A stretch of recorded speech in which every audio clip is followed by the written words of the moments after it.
Kaya naimbag nga Lokopsat ngayon ay natapos na rin natin yung mga resizer na ginagawa natin. So meron tayo ngayong available na 8 pieces. Ayan, ito yung naging disenyo natin. Nagdagdag tayo ng extension. Ayan, para ito yung hawakan natin, kasi yung dating ginawa natin masyadong maliit, medyo mahirap hawakan. So ngayon extend tayo, so gumawa tayo ng ayan, mas mahaba. So ito ay coupling, yung dinugtong natin. Ayan, then naka epoxy na rin yan para matibay. Then para medyo rough yung dito sa hawakan natin, lagyan natin ng sticker na carbon fiber. Ayan, medyo rough ng konti, so hindi siya makinis, hindi madulas. Pati rin sa kanyang pusher, pellet pusher, ayan, medyo rough din yung finish natin para hindi madulas sa kamay. Ayan, so ito yung ating pellet pusher. And sa loob naman, ayan, meron tayong binago sa loob niya. Mas pinalaki natin ng konti yung butas para maging 5.5 yung lalabas na pellet. So mamaya testing natin isa-isa, i-demo natin para makita natin yung actual size ng pellet kapag ni-resize natin. Ayan, so ito yung bagong pellet, hindi pa na-resize. So testingin natin bawat isa. Yan, ito yung sample natin. Then sukatin din natin para makita natin actual yung size ng lumalabas dito. So ito rin pala yung purpose ng ginawa natin, yung extension natin dito, para pagka nilagay natin sa mesa, ayan, kahit di na natin hawakan, kahit nakatayo lang na ganyan, lagay yung pellet, then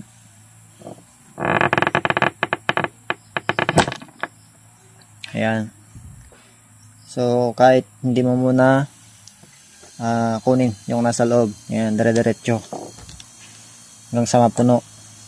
Ayan, para iwas hassle na rin. Then kukunin mo na lang pag medyo marami na yung na-resize. Okay, so ito yung sample. Ito yung una, resizer. Sample pellet na na-resize. Sukatin natin. So ayan, naka-zero. Naka-zero yung ating caliper. Change natin to mm. Ayan, so kuha tayo ng hindi pa naka-resize. Sa kanyang ulo, ang size 5.5. Ayan, 5.5. Sa skirt, ito medyo mas malaki ngayon, 5.9. medyo mas malaki yung skirt ng mga bagong pellet ngayon. Ayan, 5.9. So kapag bago pa yung ating barrel, o kaya hindi pa masyadong nagagamit tulad nung barrel natin, medyo mahirap ilagay kapag ganitong pellet na hindi naka-resize. Ayan, sobrang laki, 5.9. Ngayon, ito yung ni-resize natin. Ito yung unang resizer. Ayan, sukatin natin sa skirt. Ayan, 5.5 na siya. Ayan. Sa head, parehas na rin. 5.5 na rin. Ayan. So, binawasan natin ng konti yung inner diameter ng ating brass pipe para maging 5.5. Kasi may masyadong maliit yung 5.4.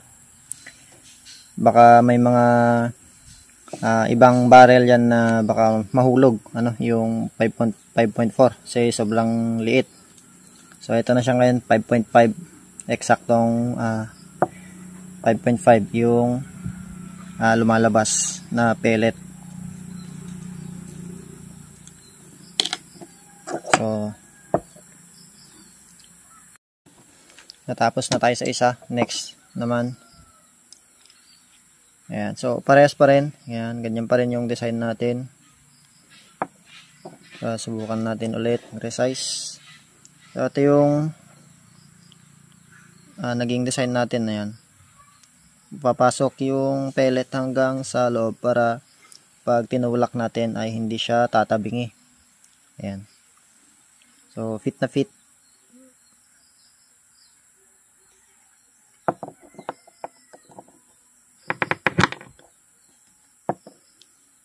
So ayan yung resize pellet.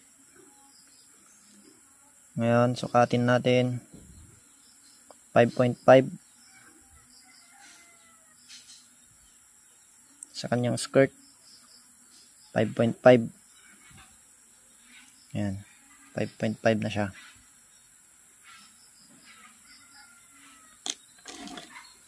Ito yung mga niresize natin.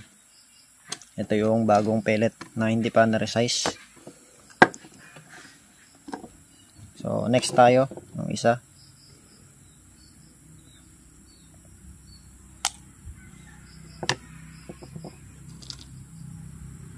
Ayan, so fit na fit yung pellet.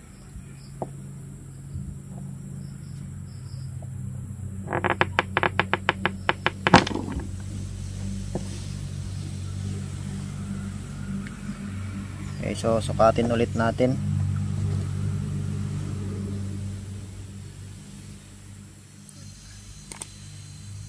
.5 sa skirt, 5.5 din. Tabing. Ayun, 5.5. So pare-parehas na yung size. 5.5 na lahat. So hindi na siya 5.4. Ayan, fit. Tulak natin.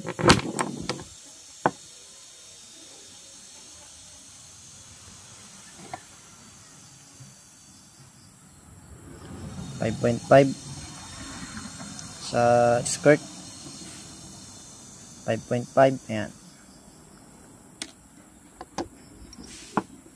So next,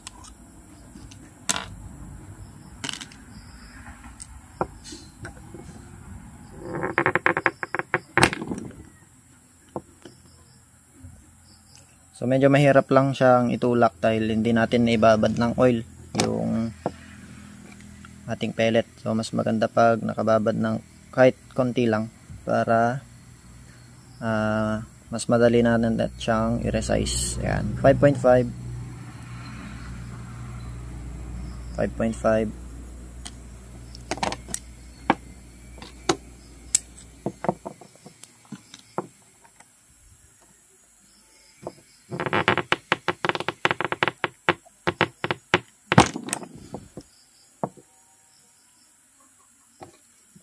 So medyo malaki kasi yung skirt ng Astro ngayon. Ayan, 5.5. Medyo malaki yung kanyang skirt, 5.9. Ayan, 5.5. Okay, dalawa pa.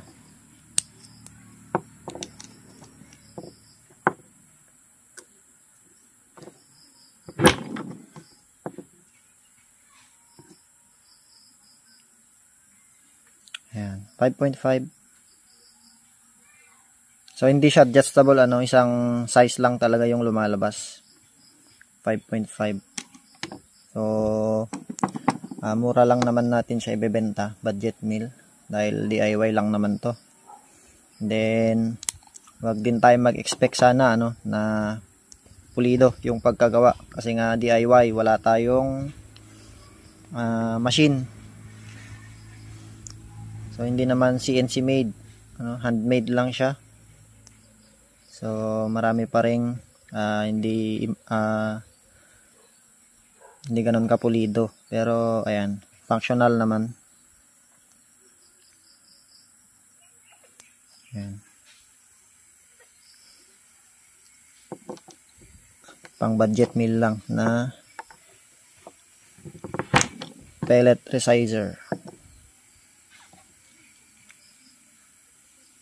5.5. 5.5. Ayan. So, okay na okay. Ayan. So, sa mga gustong mag-avail ng ating resizer, so 8 pieces yung available ngayon.